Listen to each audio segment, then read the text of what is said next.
Thank you, Jennifer. Hi, everyone. I'm Ariel Cisneros. I am the State Housing Assets Team Manager here at the Division of Housing. And my name is Teresa McCoy. I'm an asset manager as well, specializing in federal funds. And so we're going to be kind of jumping back and forth presenting today. And so today we're going to start primarily go over a sample loan agreement. We won't be sharing out this template because it is not real, but you're welcome to, as Jennifer mentioned, to reference back to our website where this recording will be posted and can refer to it anytime. But today we really want to focus on going through some key important areas of your contract that will be helpful to know as you're getting through the development of your project, and also what is expected of you and what you should know throughout the duration of the affordability period.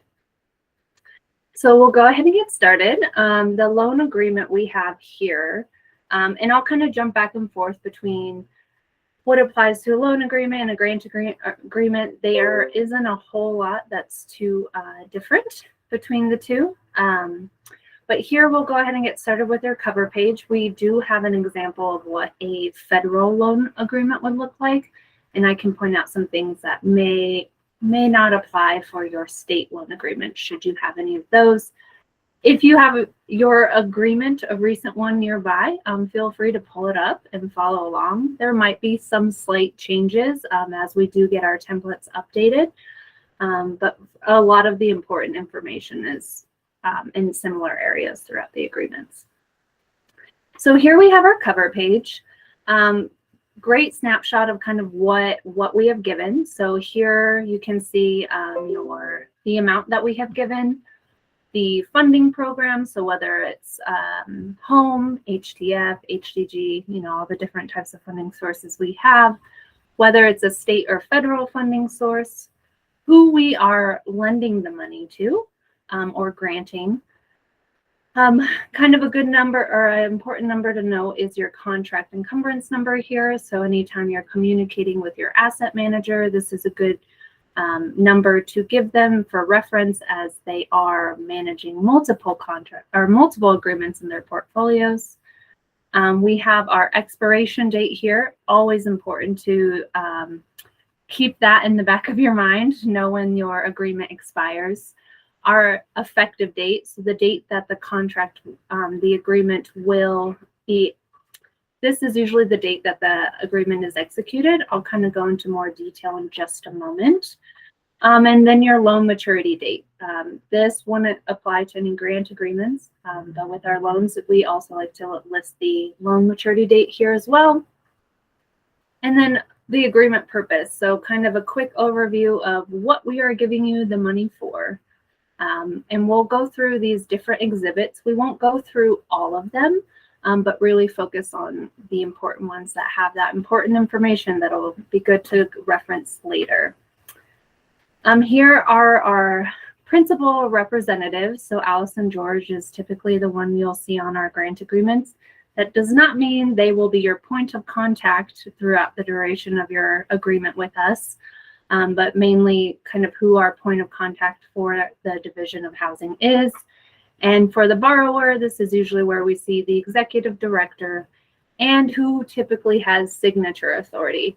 So it's important that we have that documentation always updated. It's usually in the version of an attachment K with some backup documentation as board resolutions or your bylaws showing that whoever this individual has authority to sign off on your pay requests, reporting forms with us, closeout reports.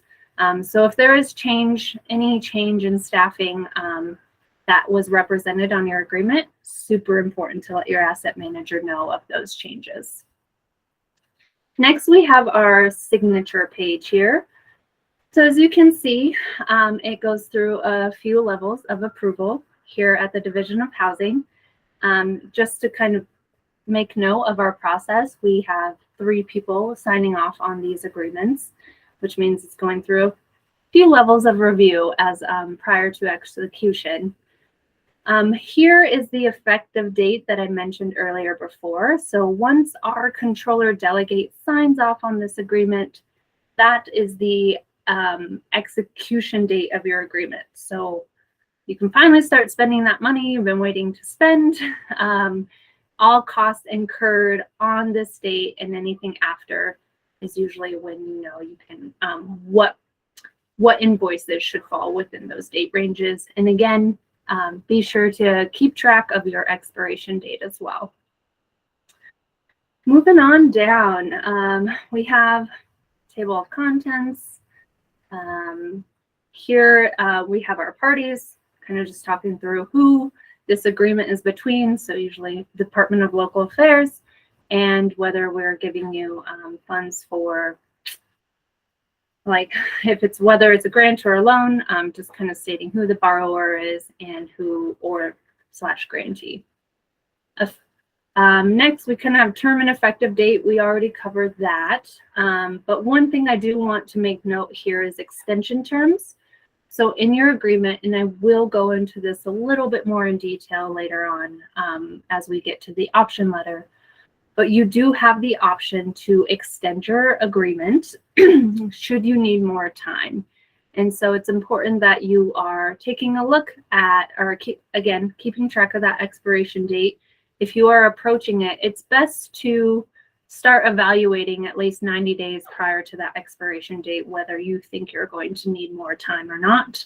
If you are, that's when you should reach out to your asset manager and kind of get that process started of what that would look like. And we'll go into more detail again, like I said, when we get to the option letter. A lot of this other information is pretty standard language throughout our agreements. So feel free to read it. Super important, but I'm not going to go into super big detail about it. Next, we have like all the definitions. Also, again, really important to read. And I know you all can read, so we're going to just scroll on past it. Great. So now we're here at the statement of work. This is expanded more in Exhibit B. So Teresa will go over that here shortly with you all. The next thing I want to touch on is our payment procedures. And so this kind of lays out how much time we as a state have to get you all paid.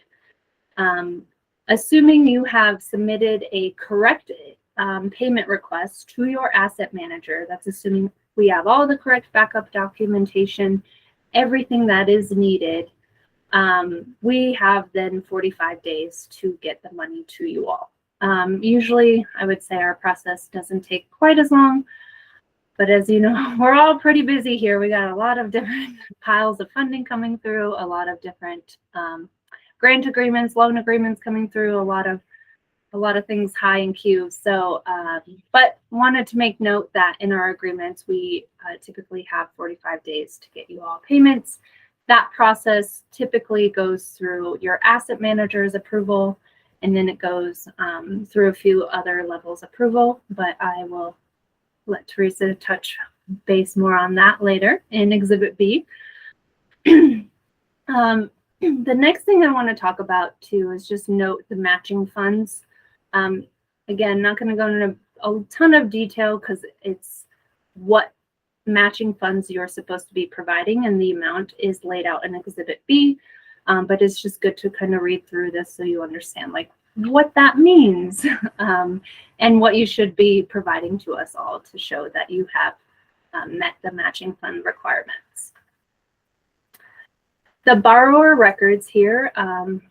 So this section is talking about more record keeping, maintenance. So ideally you are, or the state's current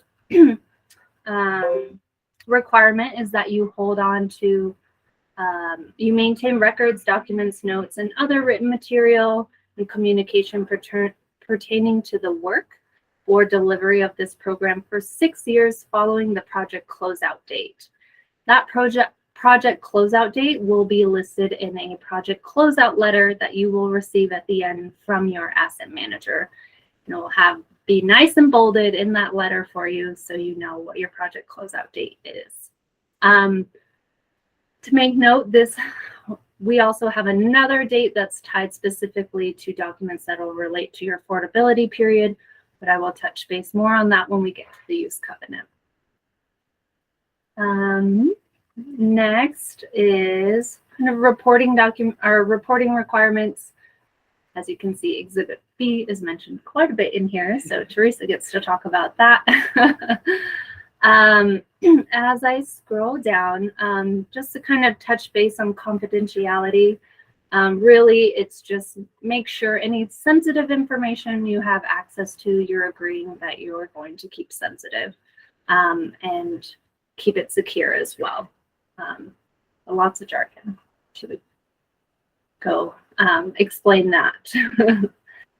Next, we have there's like conflicts of interest. You're welcome to read through that. The next area I want to jump to is more insurance.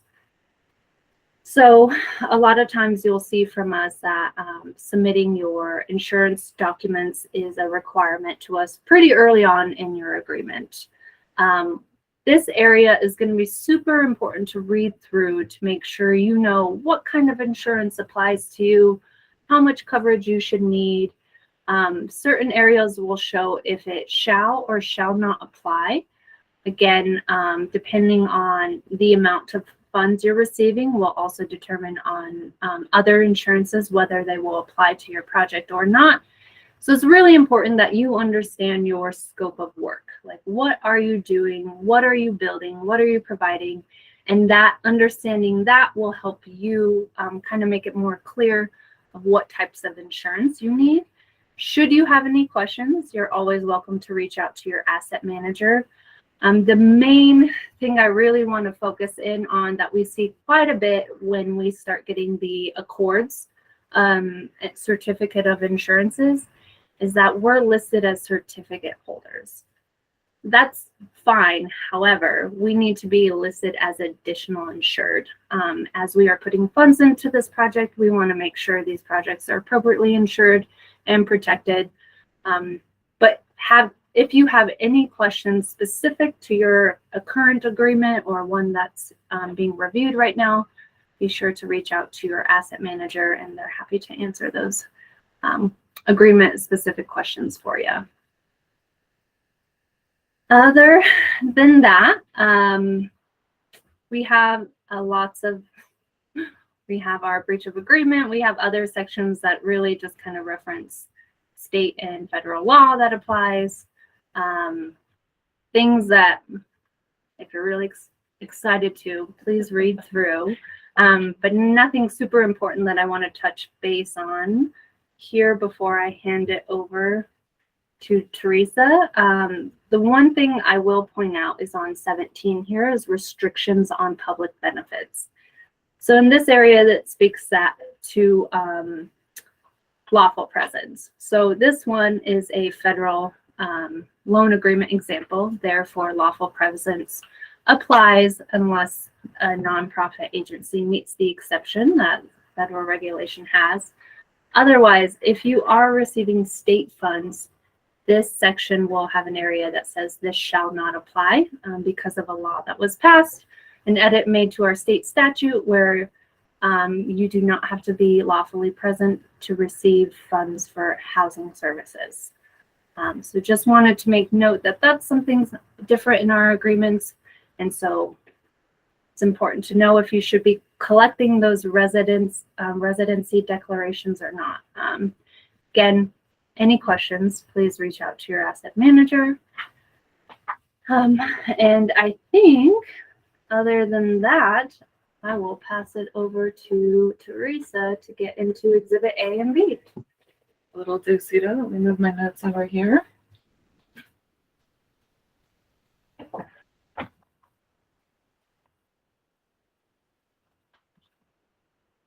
All right, so going through the exhibits, I'm going to start with Exhibit A. Because that's the first one. So this is just a list of all the laws that we think are applicable to your agreement. It's provided as a courtesy. It's not necessarily a complete list of all the laws that are applicable. Like, you can't rob a bank or commit tax fraud, even though it's not explicitly listed in this exhibit. Please don't do it. Sometimes you might see something in here that you think doesn't apply to your project, but we often use laws as reference points for definitions or procedures or something like that. So that might be why it's in there. It changes based on funding source, but we don't really change it other than that. So moving on to Exhibit B, this is where, as Ariel mentioned, we really get into the meat and potatoes of the agreement. This is sometimes called the statement of project or scope of work or statement of work. Those are pretty interchangeable terms. So don't get caught up on that. Excuse me. So starts off with just a general project description. What is this agreement covering? What are you billing? What funds are you providing? Whatever that is. Sections 1.2 and 1.3 are really specific to home funds, so I won't get into it, but if you do have questions about your entity tape or anything like that, feel free to reach out to your asset manager.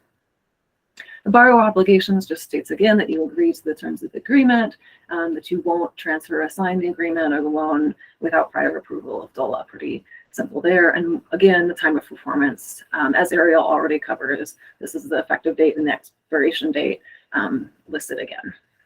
Or not listed again, but mentioned again. The definitions I'm not going to go into again. If you have questions on any definitions, this is the section you would look at.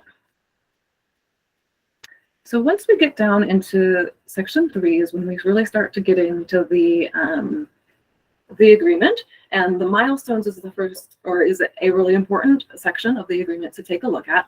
This is just a list of important deadlines that have to do with your project or your program. It's not a complete list of everything that's going to be required of you, but it is some dates that we think are particularly important. These dates are based on information that you've given us when you were applying for funds. So if during the course of your drafting process you have some delays and those dates gets pushed back, feel free to let us know so we can get the most accurate dates in the agreement at time of execution that we can. If you do have any questions on any of these milestones, like you look at this and you're like, oh, I don't know what 504 is, please reach out to your asset manager right away, because I can guarantee you that we're going to be asking you about every single one of these things. The other thing is, it's fine to give yourself a little bit of wiggle room in the milestones. If you think you're going to lease up in October, go ahead and put December as the lease up date. It's never a problem to complete your milestone early. So we do often give a couple months wiggle room just so that nobody is like pushing up against the deadline. The important thing is people get housed. It's not important like that the specific date. I mean, yeah, the specific date isn't as important to us as the fact that ultimately people are getting housed, right? And if during the course of the agreement you do run into construction delays, I know that's really common right now, just let us know so that we're not like banging down your door asking you why you haven't submitted something when it's not ready yet. The key personnel. So the responsible administrator is something that often trips people up. This is the person, it's not necessarily the signatory authority. It's the person who's responsible for the day-to-day administration of the contract. This is the person that we're going to go to first if we have any questions about what's going on. So depending on your organization, it may be the same person as the signatory authority, or it may be your development director or something like that. Other key personnel is going to be anybody else you want to list as an important point of contact. So when we're asking questions of the responsible administrator, if there's anybody else you want included on those regular day-to-day emails, you can list them under key personnel. It could be staff, could be consultants, whatever you like. I'm looking over here to check my notes to make sure I'm not missing anything as I talk through.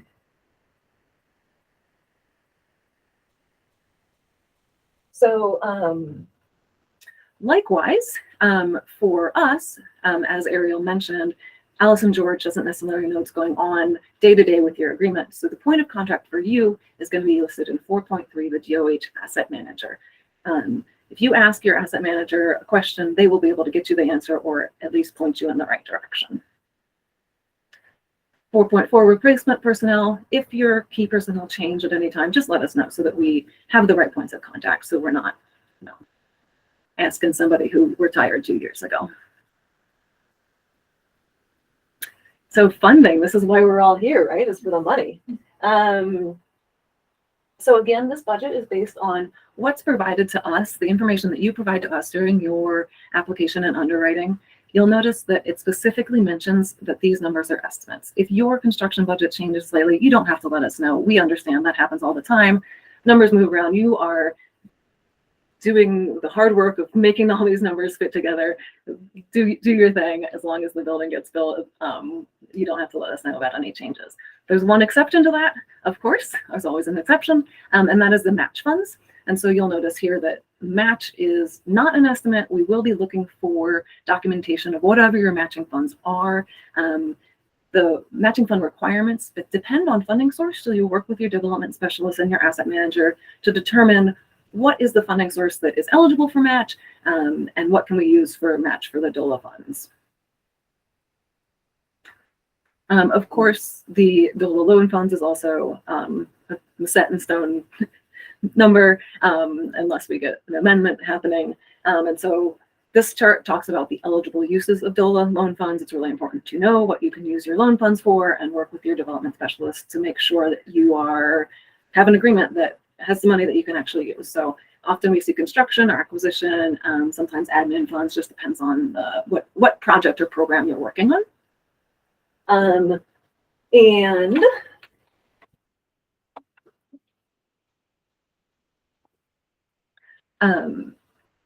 5.3.1, this talks about, this applies to you only if you have more than one eligible activity in the eligible uses table.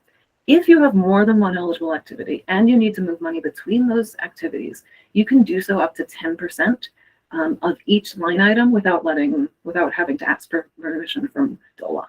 If you need to add a new line item, or if you need to change the amounts around more than 10% of each line item, then we do need to do an amendment or an option letter. And Ariel will talk more about that.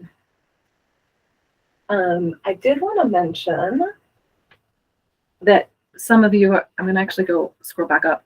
Some of you may noticed in our completion report, we do ask for an updated budget of what you actually spent money on. And the reason for that is not because, the reason for that is just so that we can keep our underwriting standards as up to date as possible. We know that, especially right now, construction costs are rising. So we do ask for that information for informational purposes so that we can keep our records as close to up to date as we can. So the payment schedule, another thing that we get a lot of questions about. You'll notice we have interim payment and final payment. Sometimes you might have more than one interim payment. Just check your agreement. But basically what we're looking for in the interim payment, first thing we're going to look at is the pay request complete and does it have all the backup documentation, as Ariel mentioned? And the second thing we're looking at is, have you completed all the milestones that are due up to this date? If so, then great, we're going to go ahead and be able to process that payment. If we're missing anything, if you are refusing to contact us or whatever, if we're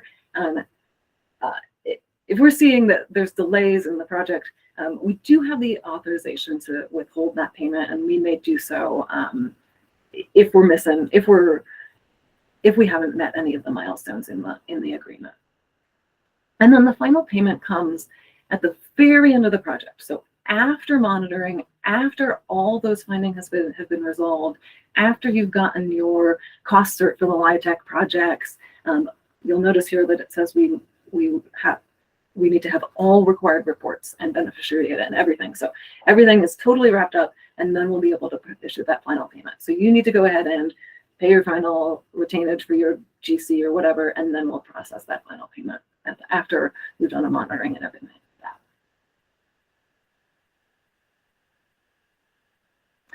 The remittance address.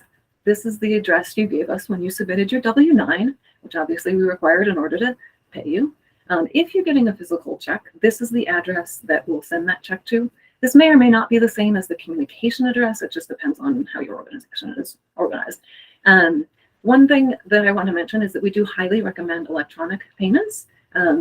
Just no risk of getting lost in the mail. It's quicker, it's more secure. So if you have not yet signed up for electronic payments and you would like to, please do reach out to your asset manager. We can get that rolling for you. This section, I've literally never seen this happen, but in the case that you are authorized for advance payments, which I think is fairly rare, and you earn interest in excess of $100 before you're able to spend that money, you are required to return that interest to the state. If that ever happens to anybody, I would love to see it. But it's in there because it's law. And again, another reminder that we are allowed to withhold payments at our discretion if the terms of the agreement aren't being met.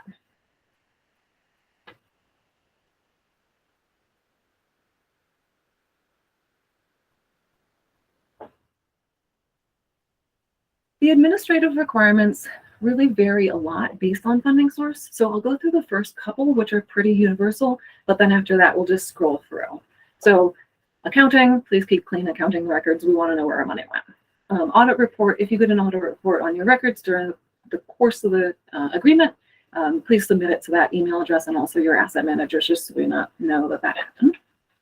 Cost certification, obviously all our LIHTC projects are required to get us cost certification per TAFA, and we also request a copy of that. HTF projects are also required to get a cost certification. Your reporting requirements, the best place to look for this is actually your Neighborly account at this point.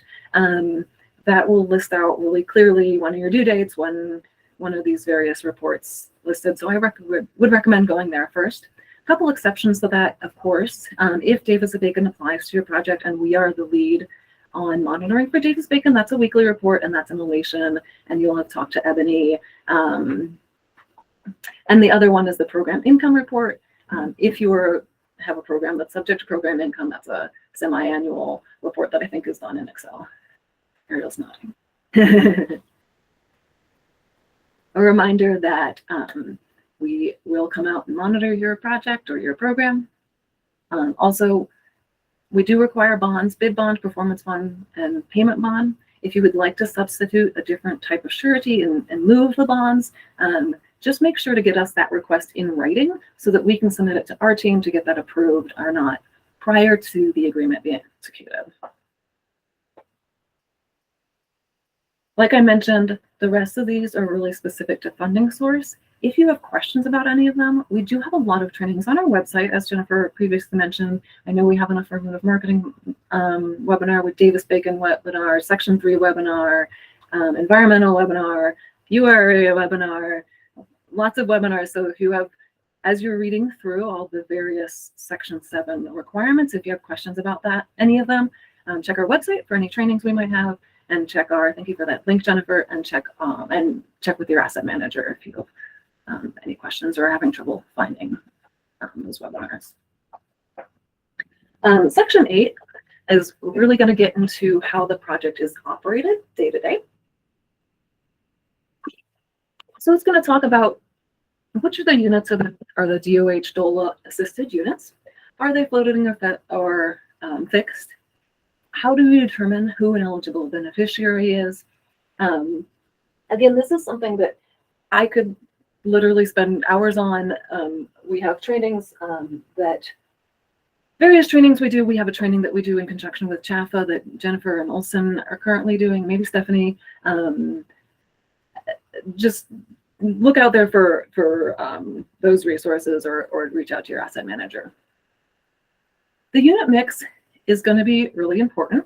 Obviously, this is what you have told us is going to be present in your building or your program. And so when we come out to monitor, this is literally what we're looking for. We're going to be looking for those 6 home assisted units at 30% AMI or whatever your unit mix says. So when you're in that drafting phase, please help us out and triple check your unit mix, because it's really not great when we come out and the unit mix is totally off and we're like, what is happening here? So it's really important to take a look at that and make sure that you are operating the property or the program in accordance with the unit mix in your agreement. Here again, we talk about lawful presence, which Ariel already mentioned. Check your agreement to see whether that applies or not. The income eligibility determinations, again, like I mentioned, this is hours of webinars you could look at on how to determine income eligibility. So we'll scroll through that. If you have questions, reach out to your asset manager. Rent limits, obviously we know that we have rent limits or sale limits, depending on whether it's for sale or rental. The affordability period divided into whether it's a HUD affordability period or a DOH affordability period. It's generally a minimum of 30 years, but depending on whether it's federal funds and there's various HUD regulations, we'll divide that up between HUD and us. And then Ariel will talk about this more, but the use covenant and regulatory agreement is the thing that's recorded against the land and ensures that affordability period. Some other requirements may apply to your homeownership projects, to your rehab projects, DPA programs. So just check your agreement. We do have property standards for our agreements. Read through this. It's generally not too onerous or anything like that. It does also, the section also does mention that we want you to have written construction contracts with your GC and whatnot, but go through that, and if you have any questions, reach out to your asset manager. The one thing I will mention briefly, although it is specific to federal funds, is but it trips people up sometimes, is the the Section 504 requirements of 5% of the units being accessible to persons with mobility impairments, and an additional 2% for persons with hearing or vision impairments, and that the owner or manager of these units is required to make efforts to make these the availability of these units known to persons with disabilities. If we're going to require you to build these units, we want to make sure that somebody who can use the features of the units knows about the availability of the unit. So that's the end of Exhibit B. Again, it does change quite a bit based on your funding source, your program type. So this is one to really dig into and to spend some time with. I'm going to scroll through my notes real quick, make sure I haven't forgotten anything critical. We're moving on to Exhibit C. This is another federal specific exhibit. If you have state funds, it will just say reserved. This is information we're required to provide you by the federal government. It's a summary of various federal regulations for your benefit. Go ahead and read that through, and I'm going to scroll. Sorry for those of you who get motion sick. Scroll. Okay, and then the last page of Exhibit C is the FFATA, the Federal Funding Accountability and Transparency Act Data Report Form. So this is required for you to provide this information to us, for us to provide to the federal government. It has to do with transparency, obviously, and it's just about how much federal funding you're receiving. You'll answer questions 1 through 6. If questions 6A, 6B, and 6C are all true, then you'll need to answer question 7. Otherwise, you don't have to answer question 7, and you'll say. Exhibit D, and then getting through these. Exhibit D is the rent and income limits. These are provided as a courtesy to you. As you probably all know, a lot of our agreements have the provision that the rent and income limits are never required to be lower than they are at time of execution, contract or agreement execution. And so this is why we provide this as a courtesy to you. Obviously, these two, for your annual operating rent and income limits, those do get updated annually. Those are published on our website. Check our website for the most up-to-date limits. Just because we do get questions about this, for the federal funds, our effective date for those limits is based on what HUD provides. It's different than what Chapter provides. It's super annoying for everybody. We understand that, and we can't do anything about it. Check our website for those most up-to-date rent and income limits. Exhibit E, we no longer do an Exhibit E. If you have one of those rare contracts that still has an Exhibit E, reach out to your asset manager. And you have any questions, reach out to your asset manager. Now we're on to the exciting Exhibit F, the Use Covenant and Regulatory Agreement, and I'll turn it back over to Ariel. Great. I hope you guys are just blown away with all this exciting information being presented on today. Do we have any questions, Jennifer? We do not at this time. I think we can keep rolling. Great. Awesome. Well, bear with us, folks. We're almost there. So the use covenant, some of this language will look very familiar to what Teresa just presented on. So this is like your golden ticket for your 30-year affordability period. You are going to be referencing back to this all the time to make sure you're in compliance during that affordability period. Should you have any questions, your project's been built, you're like 5 years down the road, should you have any questions regarding projects in your affordability period, you can reach out to Jennifer here on the webinar or Stephanie. They are our primary contacts for projects in their period of affordability. Otherwise, if you are in an active agreement and have any questions, be sure to ask your asset manager. So this use covenant and regulatory agreement is a document that we record against the property or land, as well as Teresa mentioned before. This is the document we need to have returned back to us, recorded, before we can release any payments. And so be sure that if there's one thing you do right away, record your use covenant and get it sent back to your asset manager. And so in this use covenant, here it's going to talk about the use restrictions. So what you agree to use the property for. No changes are allowed or permitted to the property without written consent from us. So if you're 15 years down the line, 20 years down the line, and you're looking to change the use of the property, please be sure to reach out to Jennifer or Stephanie so they can get you in point you in the right direction of what you need to do. Even if you sell this property, the use covenant still applies. And so it doesn't matter if you sell the property every 10 years, that 30-year affordability period must be met. So be sure to let folks know that this is tied to the building if you're trying to sell it, but it would be great if you didn't. All right, affordability period. Again, as Teresa mentioned, if there's federal funds, we split up kind of the federal requirement of the affordability period, and then DOH will tag on whatever we need to make that 30 years. 30 years is the minimum. Under the assisted units, again, is going to talk about how many assisted units you agree to have. It's just us kind of taking our fair share of the amount of funds we put into the project. Typically, these are floating most of the time rather than fixed. I feel like it's pretty rare for us to do fixed units because we do want to make things flexible and easy, and especially when you have a lot of different partners involved in an affordable housing project. I'm sure there are more than just our units and strings attached that you need to be in compliance with. Great to attend. Again, Jennifer and Olson's webinar, the Chafa Home Compliance webinar, especially if you have a project that is subject to long-term monitoring.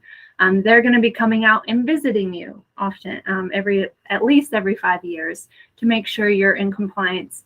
Again, make sure you have your use covenants in easy to locate places, especially if you have these buildings that have been around for a long time and you have a use covenant that you received home assisted units, and then down the road you receive state funds from us, and so you have HCG assisted units. You really want to make sure you have those stored appropriately so you're absolutely prepared for when we come out to monitor during that long-term monitoring period. Eligible beneficiaries, again, who is eligible for the property?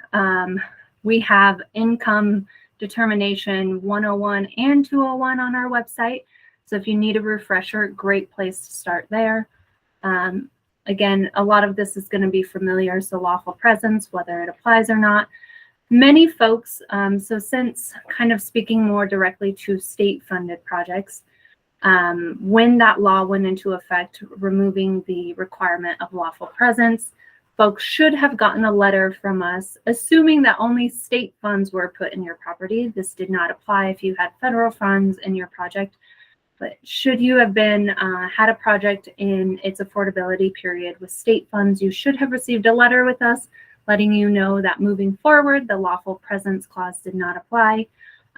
If you have any questions about that and your project is in its period of affordability, please reach out. Feel free to reach out to Jennifer and Stephanie. I believe Jennifer put her email in the chat. Great. And so, yep, making sure income eligibility determinations, affordable rents. So this, as Teresa mentioned kind of above, you know, these are the rent and income limits you should be using. At the time that this goes into effect, chances are like your project is not even built yet, or maybe it's 15 years down the road. So really we have the language laid out to make sure that you are using, whether it's, and it's dependent on the funding source, what rent and income limits you have. So go to our website. We have this lovely matrix that shows you which ones apply to which type of funding source. But this, in your agreement, you'll see that, you know, a 1-bedroom can be charged like $551 for 30% AMI rent. If you aren't leasing up people though until say it's like October of 2023, you definitely want to go to our website and make sure you are accessing the most recent rent limits, because they could have gone up and you could be charging a higher amount. Or in the rare case that I've only seen once since my time in this, I have seen rent limits go down. But like I said, I saw that once and I don't know if that'll happen again. I sure hope so. Again, utility allowance. So this is stated kind of what you've agreed the utility allowance will be should you be charging for utilities. It's all included. This necessarily does not apply.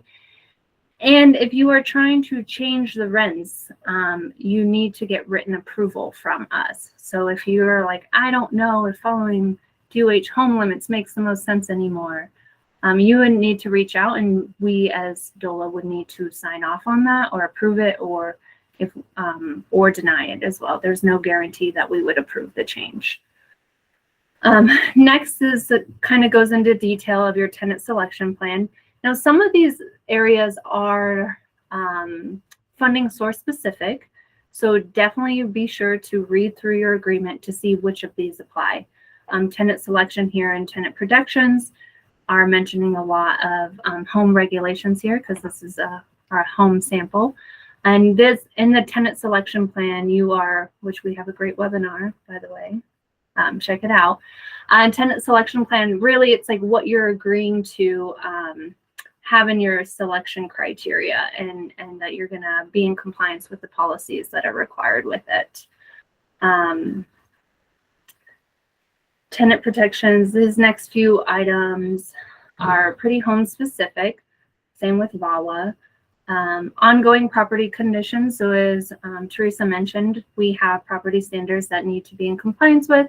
This again, if it was mentioned up above in your Exhibit B, that you need to have designated accessible units and units specific to hearing and visually impaired, that's going to be in your use covenant.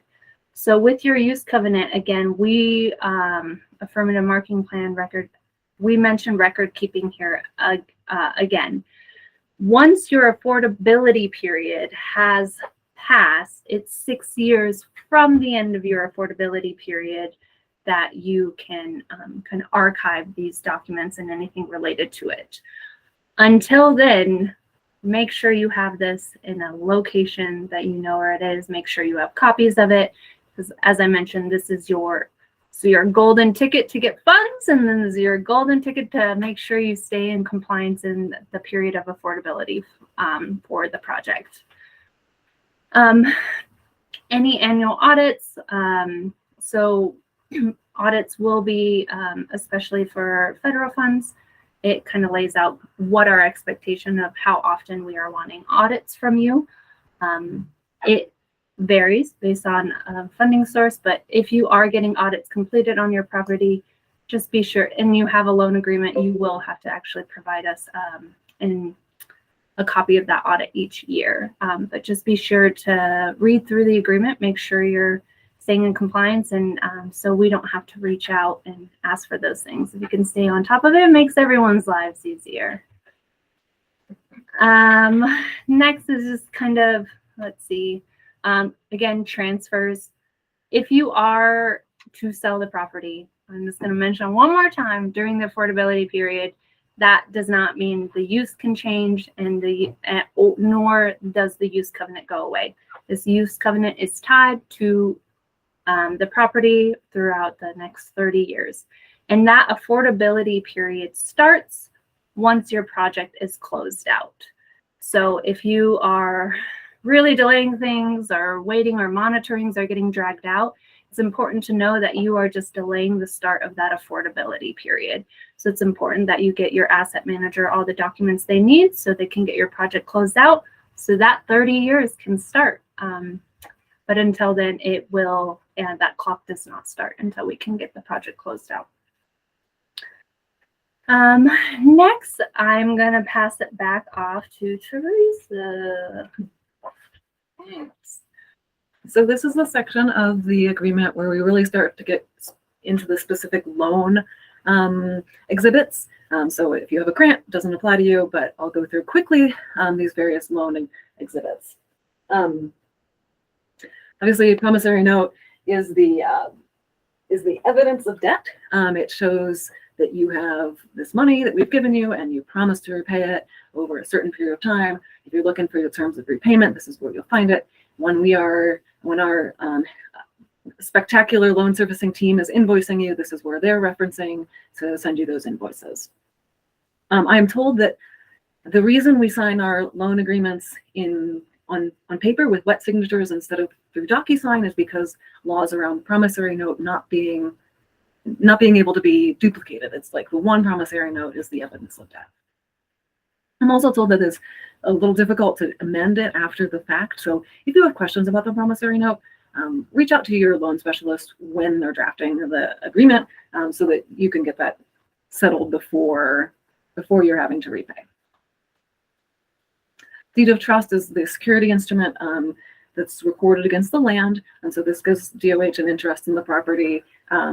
Should everything go haywire, this is what secures our debt. And then I'm not going to say much more about this. I feel like if you have a deed of trust, you're fairly familiar with what it says. I'm going to scroll down. I'm sorry for so much scrolling. I'm just going to pop to page 92, actually. The subordination agreements, again, if there's multiple lenders, which there almost always are, this is going to outline who's subordinate to whom, who gets paid if everything goes haywire. It's not about who gets paid in the waterfall if everything's going smoothly. It's about what happens if everything goes pear-shaped. And that's actually pretty much all I'm going to go over in terms of loan agreements. So I'm going to skip for Ariel to the option letter for her to go over that. Great, we've made it to the end. So thank you all for hanging in there with us. So the option letter. So this lovely document is typically at the very end of your grant agreement. Usually you get an executed version in a very long PDF format. If you are someone who is like filling out reports, submitting pay requests, like really doing the reporting piece of the agreement, and you don't have a copy of this agreement, you can also reach out to your asset manager who can share a copy with you. I think if you're working on this agreement, providing information, it's definitely important that you have a copy of it easy at hand. So the sample option letter, this is where if you're needing to make any changes. Now this agreement has really evolved over years. So if there is something that you're wanting to do or change to your agreement, double check that your sample option letter allows it. This is a newer version of it. So it's possible that what this one allows, your option letter may not allow, and we might have to do a full amendment. If you have questions, again, your asset manager is a great resource. But with this sample option letter, this is what we have, I believe, A through H options now of what you can do on this template. And so here's kind of a quick overview of what each one is. So if you're needing to do a extend your agreement, you need, to move that expiration date a little bit because you need more time. You would use option 1A, initial agreement expiration date extension. So super easy. You're just submitting. Make sure to submit that request to your asset manager of when you're trying to get your agreement extended to, and we can start the process for this option letter. The next one is agreement maximum amount. So are we amending the amount that we have given? Many times, I will say most likely your option letter that you currently have probably does not allow for this option in it. It's more new, but the next one that you will see, but double check, just make sure. But we do have this option now with option B to amend or change the maximum amount that was awarded. 4C, the project budget. So Teresa touched on this a little bit earlier. Assuming you have more than one eligible uses, budget line activities, and you need to do a budget line adjustment, this is where we would utilize that option to move around some funds. Like she mentioned before, you can move up to 10% without our permission, but be sure you're also communicating that so we can update our records. Because if you move money around and then you're submitting a request and don't communicate us, we're going to reject it and be like, wait, you don't have enough money in that line item. So always make sure you're communicating to your asset manager any changes that you may be needing. Next is D, so payment schedule. Should for some reason the amount being dispersed in the final payment, if you feel like there should be an adjustment there, or maybe you were awarded additional funds, and so we'll need to adjust these amounts. This in the option letter would allow for us to make that change in Exhibit B rather than having to go through a full amendment. E is for milestones. So again, as mentioned, as Teresa mentioned earlier, it's best to give yourself some cushion, just in case there's delays or any other anticipated barriers that you may come across. Should you need more time on these target dates, now we have the option in this option letter to adjust some of those dates should you need more time. Again, make sure you check your current agreement to see if the option letters has this many options to do. Chances are if you have one that's probably a couple years old, this option is not in here, and we would have to do an amendment to make adjustments to those dates on the milestones. But again, any questions? Who are you going to ask? You're going to ask your asset manager. And then we're at F. F is the service area. Hopefully the service area being changed isn't too much, but this could be more applicable to our programs. So say you have a down payment assistance program and you decide you want to cover another county. We would be able to make that change in this option letter. Doesn't really so much apply to rental or for sale development projects. Hopefully you are not changing the service area because the budget is based on that area you're building in. That would be a new one to me. If you need to update the responsible administrator, we have the option to do that in an option letter as well.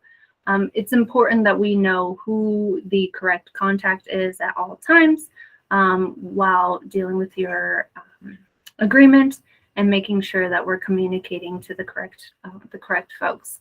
And so should your responsible administrator change, just be sure to let your asset manager know so we can get those changes made.